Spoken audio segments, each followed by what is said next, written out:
बिस्मिल्लाहिर्रहमानिर्रहीम। अस्सलाम वालेकुम। टू नाइट स्पेशल में खुशामदीद। आज हम बिना ओवन और बिना बीटर और ब्लेंडर के केक बनाएंगे। एकदम आसान और परफेक्ट रेसिपी आपके साथ शेयर करूंगी। आपने वीडियो कंप्लीट वॉच करनी है। सबसे पहले हम मोल्ड तैयार कर लेते हैं। इसमें थोड़ा सा ऑयल लगा के इसे ग्रीस कर लेंगे और इसमें थोड़ा सा मैदा डस्ट करेंगे और साइड पे रख देंगे। ये काम सबसे पहले आप किया करें क्योंकि बाद में इतना टाइम नहीं होता। अब यहाँ पे मैंने 2 अंडे लिए हैं। दोनों अंडे आपने रूम टेम्परेचर पे लेने हैं। बल्कि जो भी चीज़ आप केक बनाने के लिए यूज़ करें वो आप 1 घंटा पहले फ्रिज से निकाल के बाहर रख दिया करें। अब यहाँ पे मैं आधा कप चीनी ले रही हूँ। मैंने पिसी हुई चीनी का इस्तेमाल नहीं किया है क्योंकि मैं इसे बीट करूँगी। तो जब तक हमारी चीनी मेल्ट होगी हमारे अंडे भी लाइट एरी एंड फ्लफी हो जाएंगे। आप चाहें तो बीटर या ब्लेंडर का भी इस्तेमाल कर सकते हैं, लेकिन मैंने सोचा कि छोटे से केक के लिए इतना सारा खलारा क्या मचाना, तो हाथ से ही काम चला लेते हैं। लेकिन मैंने इसे इतना बीट किया कि मेरे हाथ थक गए थे और मैंने सोचा कि इससे अच्छा था मैं ब्लेंडर यूज़ कर लेती।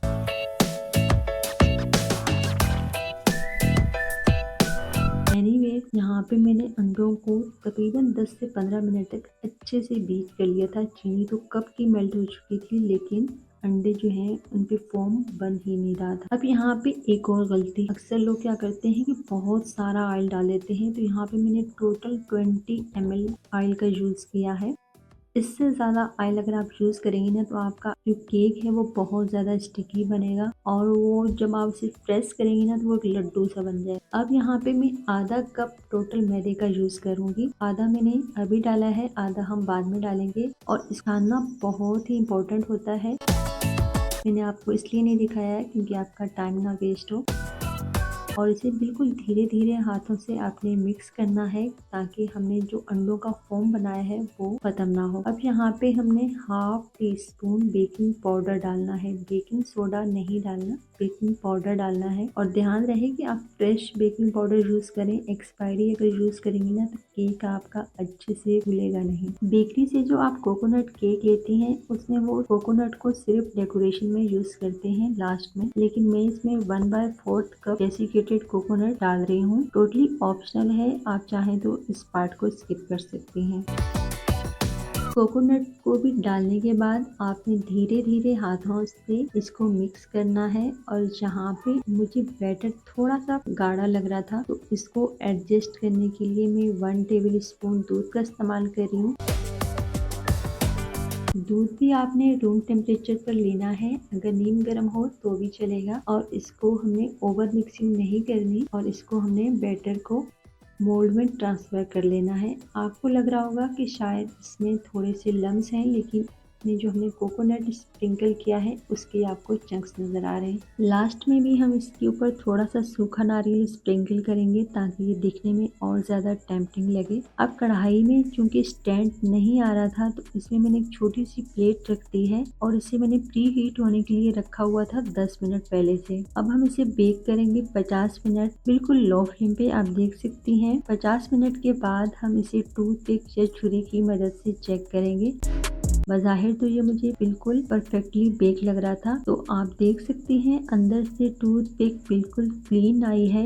हम दूसरी तरफ से भी डाल के चेक कर लेते हैं। अगर आपकी टूथपिक गीली हो तो आप इसे मज़ीद 5 या 7 मिनट के लिए बेक कर लें। अब हम इस केक को ठंडा होने के लिए साइड पे रख लेते हैं और दूसरी तरफ हम शुगर सिरप तैयार कर लेते हैं। तो इसके लिए यहाँ पे हम 1 कप पानी और आधा कप चीनी लेंगे और इसको हमने 1 या 2 तार की चाशनी नहीं बनाना, बल्कि जस्ट शुगर मेल्ट होने तक पकाना है। 2 से 3 मिनट तक जब ये अच्छे से बॉयल हो जाए तो हमारा शुगर सिरप रेडी हो जाएगा। इसको ठंडा होने के लिए साइड पे रख लेते हैं और दूसरी तरफ हमारा जो केक है वो भी अच्छे से ठंडा हो चुका है। इसको भी हम डीमोल्ड कर लेते हैं। तो सबसे पहले हम एक छुरी की मदद से इसके जो एजेस हैं वो रिमूव कर लेंगे ताकि ये आसानी से डीमोल्ड हो सके। अच्छा, कुछ लोग कहते हैं कि शायद ओवन में बेक करें तो ही इस पे अच्छा सा कलर आता है, लेकिन इसको आप देख सकते हैं हमने कढ़ाई में बेक किया है और कितना प्यारा इस पे कलर आया है। नीचे से भी आप देखें और इसके साइडों से भी, ऊपर से भी ऐसा ही कलर आता, लेकिन चूंकि हमने इसके ऊपर कोकोनट स्प्रिंकल किया था तो इस वजह से ऊपर से कलर ऐसा नहीं आया। अब मैं यहाँ पे आपको इसे कट करके दिखाती हूँ अंदर से ये कितना सॉफ्ट और स्पॉन्जी बना है।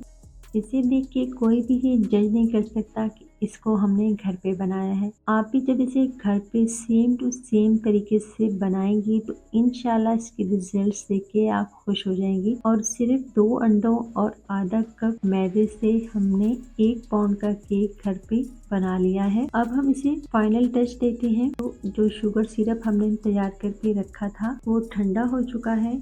तो सबसे पहले यहाँ पे हम एक स्लाइस लेंगे, वो हमने शुगर सिरप में डिप करना है। बहुत देर तक आपने इसे डिप करके नहीं रखना, वरना ये सौगी हो जाएगा और खाने में अच्छा नहीं लगेगा। अब हमने इसको सूखे हुए नारियल से दोनों तरफ से कोट कर लेना है। शुगर सिरप लगाने का मकसद सिर्फ इतना ही होता है कि इसके ऊपर जो हम सूखा हुआ नारियल लगाएं वो अच्छे से स्टिक हो जाए। और इतना सारा शुगर सिरप इस सारे केक पे काफी हो गया था। अगर आप लोगों को अंडे वाला केक नहीं पसंद तो इसकी जगह आप दही या दूध से भी केक बना सकती हैं। और इसकी रेसिपी ऑलरेडी मेरे चैनल पे अपलोडेड है। इसका लिंक मैं डिस्क्रिप्शन बॉक्स और आई बटन में दे दूंगी, आप वहां से जाके देख सकती हैं। मुझे उम्मीद है कि मेरी आज की रेसिपी आप लोगों को ज़रूर पसंद आई होगी। सी यू इंशाल्लाह ताला in my next video. Till then अपना बहुत सारा ख्याल रखिए। Stay healthy, keep smiling and अल्लाह हाफिज़।